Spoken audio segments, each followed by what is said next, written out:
लो जी, Saudi अरब में बेहयाई की सारी हदें पार कर दी। कौन सी हदें? इस वीडियो को एंड तक जरूर देखिएगा।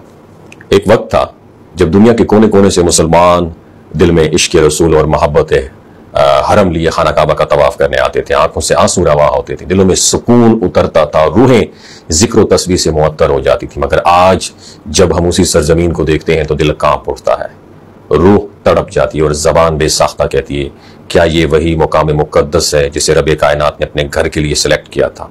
क्या यही वो जमीन है जहां इस्लाम से रोशनी निकली और दुनिया भर के अंधेरों को चमकाया?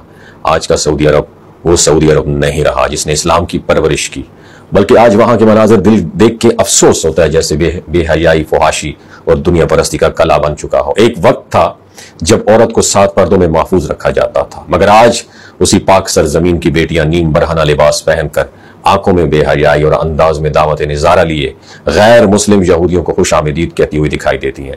अमरीकी सदर डोनाल्ड ट्रंप अरब दुनिया के दौरे पर आया तो अरब हुक्मरानों ने वेलकम कहने में ऐसी हदें पार की कि गैरत भी शर्मा गई। दुबई जैसे ममालिक जहां गैर अरब मुसलमानों को मकामी औरतों के करीब भी नहीं जाने दिया जाता, वहां अरब हुक्मरानों ने अपनी बेटियां, अपनी भतीजियां सदर ट्रंप के इस्तकबाल के लिए आगे कर दी। किसी ने हाथ मिलाया, किसी ने जुल्फें बिछाई।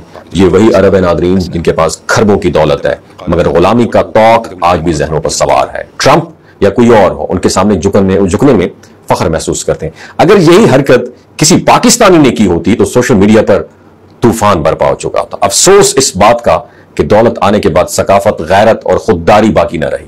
तो ऐसी कौमें सिर्फ जिस्मानी तौर पर आजाद होती हैं, जहनी तौर पर आजाद नहीं होती। वो हरम शरीफ जहां तस्बीह की सदा दिलों को झंझोड़ती थी, अब वहां मौसीकी के शोर, कॉन्सर्ट की गूंज और रक्स सरूर की महफिलें कायम की जा रही हैं। ऐसा लगता है जैसे जमीन चीख चीख कर पुकार रही हो कि मेरे मुकद्दस दामन को आलूदा न करो।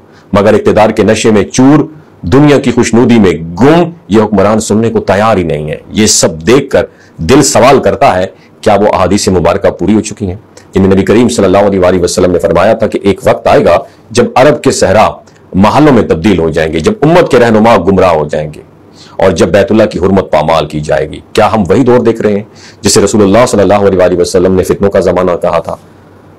आज जब हम देखते हैं कि वही सऊदी अरब जिसने कभी सेहूनी ताकतों को ललकारा था, आज उन्हीं यहूदी ताकतों के साथ एग्रीमेंट हो रहे हैं, उनके फनकारों को इन्विटेशन दे रहे हैं और उनके निजाम को अपनाने की कोशिश कर रहे हैं। तो सवाल तो उठता है, क्या मुसलमानों ने यहूदियों से हाथ मिला लिया है?